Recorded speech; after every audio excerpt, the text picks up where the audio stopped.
Voilà, je vais t'expliquer une chose. Dans la vie chrétienne, il faut accepter commencer par la croix. Commence par la croix et vous terminez par la rose. Nous, d'abord, c'est la croix.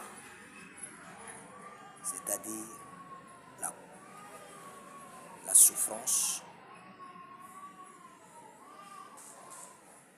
les épreuves, parce que notre Jésus, il a d'abord commencé ici. Né dans un Joseph, le charpentier, mais il a traversé un long temps et après cela, il a eu la vie.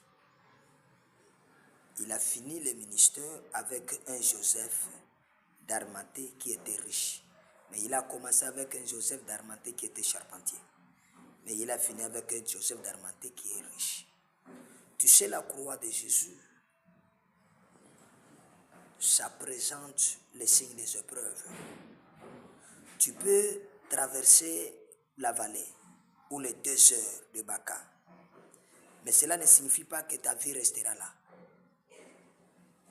Tu vas continuer parce que c'est une mission. Tu vas continuer. C'est pourquoi il ne faut pas accepter commencer par la rose croix. Nous ne sommes pas des roses croix, nous sommes des chrétiens. La rose croix signifie, d'abord c'est la rose. La rose, c'est la joie d'abord. Et après la joie, c'est la souffrance. Donc tu commences par le bien et tu vas retourner par le mal.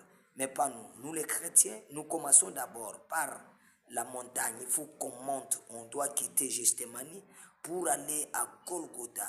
Et après Golgotha, il y a aussi une étape qui nous appelle qui est de la gloire. C'est pourquoi s'il y a des problèmes qui t'arrivent, des difficultés, ce n'est pas un problème. Les difficultés, c'est une école de la prière. La Bible dit en Jacques chapitre 5, le verset 12, si quelqu'un parmi vous est dans des difficultés, qu'il prie. Donc la difficulté n'est pas fin de la vie, non. Le vallée, ce n'est pas ton demeure. La Bible dit que quand je marche dans la vallée de l'ombre de la mort,